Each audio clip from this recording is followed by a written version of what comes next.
अपनी बहनों को जो छलता है वो मामा क्या कहलाता है, ये आप मुझसे बेहतर जानते हैं। और एक चीज साबित और हो गई कि नौटंकी में और झूठ बोलने में अगर मोदी जी को कोई प्रबल चुनौती दे रहा है तो वो विदाई समारोह में अपने ही शामिल हुए मामा जी मतलब शिवराज जी ने।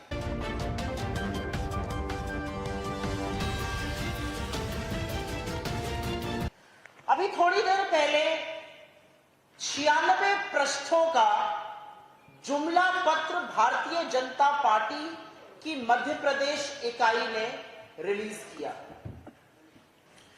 इसका नाम मोदी की गारंटी, भाजपा का भरोसा रखा गया है। लेकिन मोदी की गारंटी वाले इस घोषणा पत्र पर, इस जुमला पत्र पर मोदी जी ने हस्ताक्षर नहीं किया है। अन्य राज्यों में जहां रिलीज हुआ वहां मोदी जी अपने हस्ताक्षर कर रहे हैं।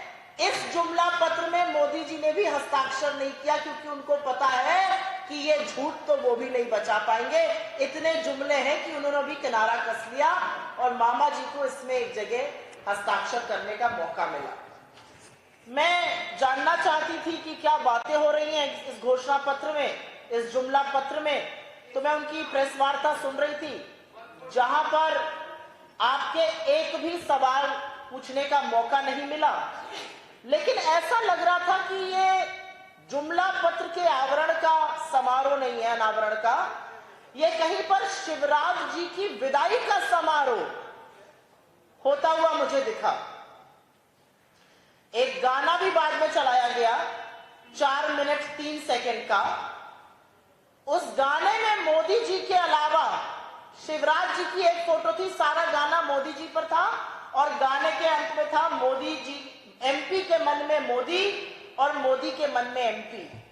जब मैं शुरू में चुनाव में यहां आई थी तो सुनती थी भाजपा वाले कहते हैं एमपी के मन में मोदी, मोदी के मन में मामा, मामा जी फिर गायब।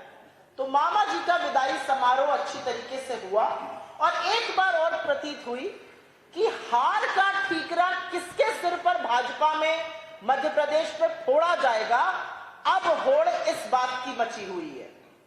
और एक चीज साबित और हो गई कि नौटंकी में और झूठ बोलने में अगर मोदी जी को कोई प्रबल चुनौती दे रहा है तो वो विदाई समारोह में अपने ही शामिल हुए मामा जी मतलब शिवराज जी ने। मैं शुरुआत इस देश की आधी आबादी, मध्य प्रदेश की आधी आबादी, मध्य प्रदेश की महिलाओं से करूंगी, क्योंकि महिलाओं को जो छलता है वो कहीं किसी का सगा नहीं है। अपने आप को मामा जी कहलाते हैं, पूरे प्रदेश में होर्डिंग लगाई है, लाडली बहन योजना को हम 3000 का कर देंगे। 96 पन्नों में एक जगह उसका जिक्र नहीं है। एक जगह ये नहीं बोला गया कि लाडली बहन योजना जो होर्डिंग में लगा हुआ है वो मतलब झूठ है। इस घोषणा, इस जुमला पत्र में उसका कोई जिक्र नहीं है। अपनी बहनों को जो छलता है वो मामा क्या कहलाता है, ये आप मुझसे बेहतर जानते हैं। पर्व पर, त्योहार के पहले मैं क्यों अपना मुंह खराब करूं। हमने तो 1500 रुपए सब महिलाओं को देने की बात करी है। गैस सिलेंडर पे आ जाइए, इसमें सस्ते गैस सिलेंडर का उल्लेख है। कैसे भरोसा किया जाए? 10 राज्यों में सरकारें हैं, एक राज्य में तो कम किया होता तो हम मानते कि हाँ ये कर सकते हैं।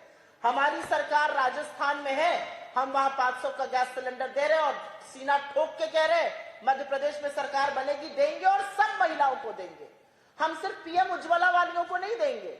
यहां पर 82 लाख पीएम उज्ज्वला महिला लाभार्थी हैं, उसमें से 44 लाख ने तो एक साल में एक भी सिलेंडर नहीं भराया और 18 लाख ने मात्र एक भराया। तो असलियत एक ये है कि महिलाओं को छलने का इस जुमला पत्र ने बखूबी काम किया है। मैं अगली बात करना चाहती हूं इस देश के अन्नदाता, इस प्रदेश के किसानों की। महिलाओं को छला और किसानों को ठगा। हमने अपने घोषणा पत्र में साफ तौर से कहा है हम किसानों के जो कर्जा है उसको माफ करेंगे। हमने कहा हम 5 हॉर्स पावर तक की बिजली मुफ्त देंगे, 10 हॉर्स पावर तक की बिजली आधे दाम पर देंगे। हमने 3000 तक की एमएसपी की बात करी। इन्होंने यहां पर एमएसपी बढ़ाने की बात की और उस पर भी अभी मैं 2 मिनट में बोलती हूं। लेकिन किसान की कर्जा माफी सुई टपक सन्नाटा, एक शब्द नहीं। किसान की लिए कम बिजली दर, सुई पटक सन्नाटा, एक शब्द नहीं। और ज्यादा एमएसपी की बात किस मुंह से कर रहे हैं शिवराज जी और नरेंद्र मोदी जी? 10 राज्यों में सरकारें हैं, एक राज्य में तो आपने ये एमएसपी करके दिखाया होता। हमारी छत्तीसगढ़ में सरकार है और सीना चौड़ा करके कहते हैं कि वहां पर इस देश का सबसे ज्यादा एमएसपी देकर धान हम खरीदते हैं। आप किस मुंह से बात कर रहे हैं? प्रचंड बहुमत की आपकी सरकार, दिल्ली में एमएसपी कमेटी का गठन किया, उसका अभी तक नतीजा नहीं आया। एमएसपी की मांग करते हुए जिन लोगों ने 750 किसानों की शहादत होने दी, वो किसान को भी ठगने का एक जुमला बोल रहे हैं। तो ये असलियत किसान की थी। मैं बात करना चाहती हूं मध्य प्रदेश के बच्चों की, क्योंकि मध्य प्रदेश के बच्चे ही इस प्रदेश का भविष्य है, वही इस प्रदेश की नींव है। इस बार जुमलेबाजों ने अपने जुमला पत्र में लिखा है, हम शिक्षा के बजट को 5% ऑफ जीडीपी तक ले जाएंगे। पिछले मैनिफेस्टो में कहते थे 6% ले जाएंगे। असलियत यह है 2% से कम खर्चा किया है।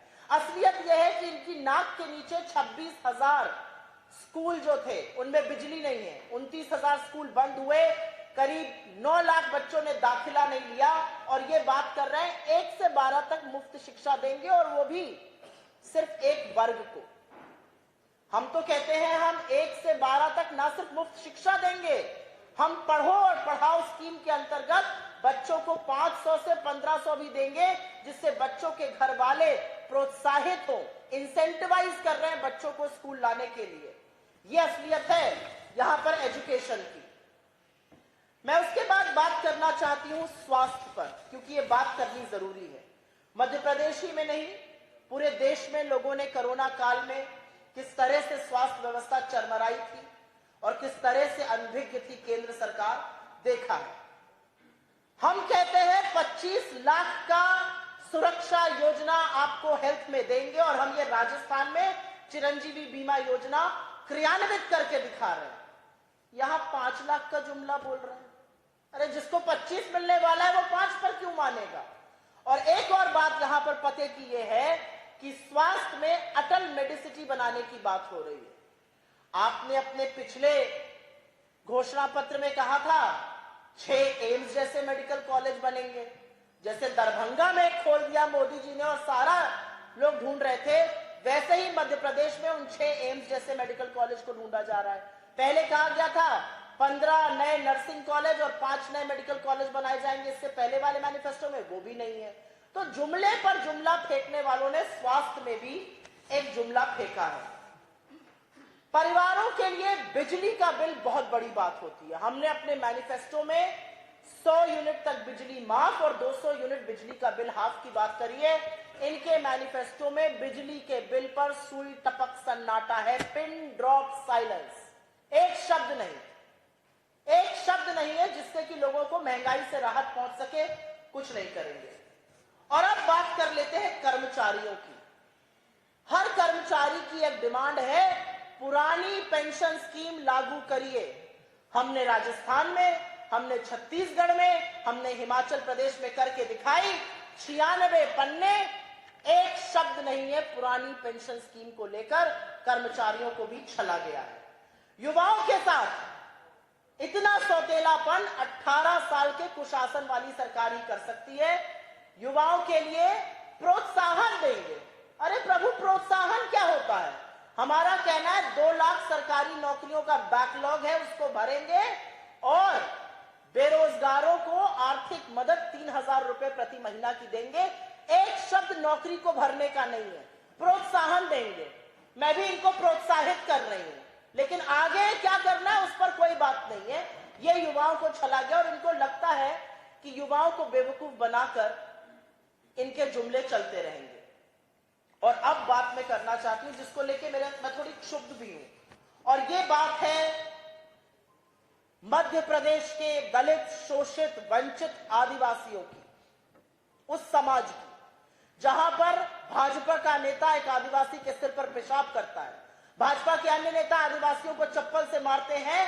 वहां पर आदिवासियों के लिए इस जुमला पत्र में 3,22,000 पट्टे निरस्त करके जिनको बेघर किया गया, एक शब्द नहीं है निरस्त पट्टे पर, एक शब्द नहीं है।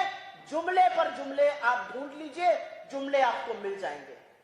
तेंदुपत्ता की खरीद 4,000 पे करेंगे, अच्छी बात है। हमारे मैनिफेस्टो से प्रेरित होकर कॉपी पेस्ट आपने किया। 18 साल से सरकार थी, चुनाव के मुहाने पर खड़े होकर 4,000 याद आया। अरे 6 महीने पहले कर दिया होता आपने, तेंदुपत्ता की 4,000 पर खरीद पहले कर दी होती, क्यों नहीं की। और अंत में मैं बात करूंगी, जो मेरे नेता लगातार प्रतिनिधित्व की बात कर रहे हैं, और वो बात है पिछड़ों की। इनके घोषणा पत्र में, इनके जुमला पत्र में, इनकी फर्जी गारंटी में ओबीसी प्रमाण पत्र का वितरण सुनिश्चित करेंगे। ओबीसी को 27% आरक्षण हमारे वचन पत्र में है, जातिगत जनगणना हमारे वचन पत्र में है। सारे देश से एक मांग आ रही है पिछड़ों की कि आप जातिगत जनगणना कराइए। प्रधानमंत्री मोदी बगले झांकने लगते हैं जब जब आप जातिगत जनगणना की मांग करते हैं। असलियत यह है, ये बताते नहीं थकते थे कि मैं ओबीसी हूं, और जब हम जातिगत जनगणना की बात करते हैं तो कहते हैं जात पात है ही नहीं। वाह मोदी जी वाह। इस जुमले पत्र का नाम मोदी जी की गारंटी है, और मोदी जी की गारंटी खुद ही एक्सपायर कर गई है। उनके जुमले तो ऐसे थे कि 15 लाख आने वाले थे, 2 करोड़ सालाना रोजगार बनने वाले थे, पेट्रोल डीजल का दाम 40 रुपए पे आने वाला था, रुपया और डॉलर एक समान होने वाला था, चीन को लाल आंख दिखाने वाले थे, और 100 स्मार्ट सिटी बनाने वाले थे। ऐसे तमाम जुमले हैं। तो आपकी गारंटी तो बहुत पहले एक्सपायर कर चुकी है, और अब मध्य प्रदेश में जुमला पत्र लाकर शिवराज जी का विदाई समारोह करके आपने हमारे वचन पत्र को और पुख्ता कर दिया है, और मध्य प्रदेश की जनता कमर कस के कांग्रेस आएगी, खुशहाली लाएगी की तरफ प्रतिबद्ध है।